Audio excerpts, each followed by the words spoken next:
Bonjour et bienvenue dans notre émission Demain la Tech. Aujourd'hui, je reçois Stéphane Revers. Vous êtes le fondateur de Sun Tzu Lab. Absolument. Sun Tzu Lab, pourquoi Sun Tzu ? Eh bien, parce que l'un des fondateurs était en train de lire Sun Tzu, l'art de la guerre, quand on a fondé la société. Oui. On a cherché des noms originaux, des noms qui n'étaient pas déposés, dont le site était disponible. On n'a pas trouvé. Et on s'est décidé sur Sun Tzu, qui nous semblait qui assez est très sympa comme nom. Alors vous ne faites pas la guerre, vous êtes dans la recherche et la modélisation quantitative. Exactement. Vous allez nous expliquer ce que c'est. En gros, vous accompagnez, vous aidez les investisseurs dans leur choix. Racontez-moi. Alors, c'est un peu technique, mais en quelques mots, on aide les investisseurs quand ils ont décidé d'investir. Donc, on ne leur dit pas ce qu'il faut acheter ou vendre, c'est pas notre métier, on ne fait pas de recommandations. Quand ils ont décidé de prendre une position, nous, on les aide à entrer dans cette position et à exécuter. Et notamment, c'est-à-dire sur les marchés électroniques, quand vous voulez acheter du Bitcoin ou de l'Ether, vous êtes obligé de passer des ordres, vous êtes obligé de choisir une bourse et vous êtes obligé de travailler votre ordre dans la durée. Donc on les aide sur cette décision d'investissement, cette exécution, et notamment à maximiser leur profit et à diminuer leurs coûts. Donc vous les aidez à gagner plus d'argent. Tout à fait. Vous leur évitez de perdre du temps. Absolument. Et vous leur apportez une solution qu'ils n'ont pas, puisqu'aujourd'hui, on se rend compte que la plupart des coûts payés par les investisseurs sont des coûts cachés. Alors effectivement, quand vous passez un ordre sur une bourse, vous avez deux types de coûts. Vous avez la commission, qui vous est en général communiquée, qui est très clair, c'est un coût proportionnel. Et puis vous avez des coûts cachés, qui sont les coûts parce que vous faites bouger le prix de l'actif que vous essayez d'acheter. Donc vous achetez un Bitcoin, mais c'est pareil sur les actions et les obligations. Le simple fait d'acheter fait monter le prix. Okay. Et l'expérience montre que les investisseurs, notamment dans les cryptos, maîtrisent mal ces coûts. Okay. Le régulateur, dans les marchés traditionnels, a depuis longtemps forcé les intermédiaires à fournir de la transparence, donc à aider les investisseurs à comprendre quel était l'ordre de magnitude de ces coûts cachés. Dans la crypto, on n'en est pas là. Donc aujourd'hui, vous passez un ordre... On en est même à comprendre déjà tout ce qui est crypto-monnaie. Tout à fait, on en est même très en amont. Mais nous, on fait le pari à Sun Tzu que c'est une évolution qui est quasi certaine.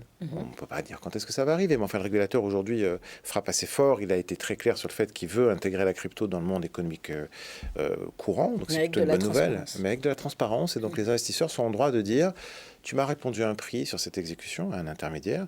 Comment je fais pour vérifier ce prix? Comment je fais pour savoir que c'est le meilleur que tu peux me donner? Et aujourd'hui, personne, à notre connaissance, très peu de gens font cette étude et très peu de gens sont indépendants. Et donc, quand ils ne font pas cette étude et qu'ils ne le savent pas, ils ne peuvent pas faire jouer la concurrence. Exactement. Donc, on ne peut pas faire jouer la concurrence. Et ça veut dire que je ne sais pas quels sont les coûts cachés de mon exécution. Je ne sais pas si mon fournisseur est de bonne qualité. Je ne peux pas mesurer la performance de sa prestation par rapport à celle de quelqu'un d'autre. Et donc, je suis dans le flou le plus artistique. Et donc, c'est pour ça qu'on parle de transparence. C'est que nous, on va apporter un éclairage, on collecte de la donnée, on fait tourner nos modèles, on apporte un éclairage qui permet à l'investisseur de dire, OK, je sais combien j'ai payé en coût caché, je peux aller voir un de tes concurrents, ou un minimum, je peux négocier avec toi pour essayer d'améliorer mon exécution, et cet argent-là, je le gagne.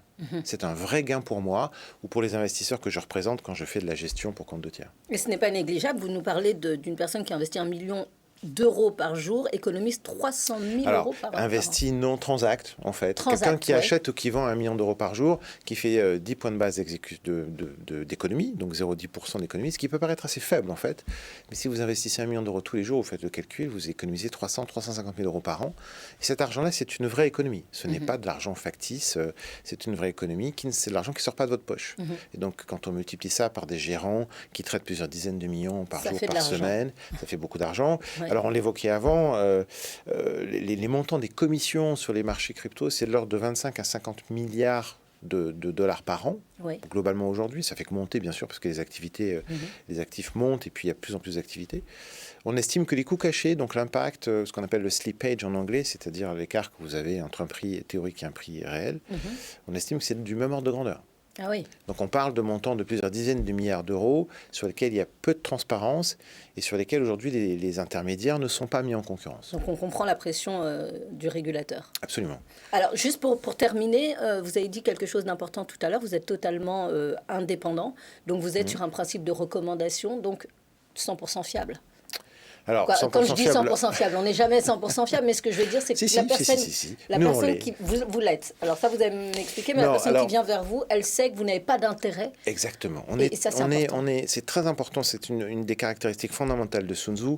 On revendique l'absence totale de conflit d'intérêt. Aujourd'hui, vous allez voir quelqu'un dans la crypto, en général, il va vous dire, c'est une bonne idée, tu devrais acheter ça, tu devrais acheter ça. Et quand il vous vend de la recherche, il vous donne de la recherche pour vous amener à acheter quelque chose derrière, un produit, un service, un jeton, etc., ou une bourse qui veut que vous ouvriez un compte, ce genre de choses, et qui donc va payer un intermédiaire ou un informateur ou un influenceur en fait, pour que vous ouvriez un compte.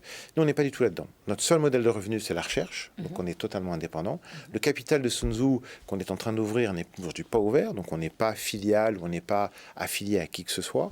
On est des professionnels de la finance et nos modèles sont basés sur des données qu'on collecte et des données publiques. On collecte les données publiques, on les analyse, et c'est en ce sens-là qu'on est fiable, et c'est en ce sens-là qu'on est dénué de conflit d'intérêt. On n'a rien d'autre à vendre. Ce qui est un chemin difficile parce que peu de gens suivent aujourd'hui parce que la transaction est plus facile.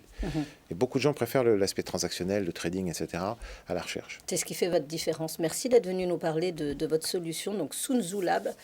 Merci Stéphane Revers. Merci beaucoup de m'avoir invité. J'espère vous retrouver prochainement pour la suite de votre aventure. Absolument. On se retrouve tout de suite pour une autre aventure entrepreneuriale.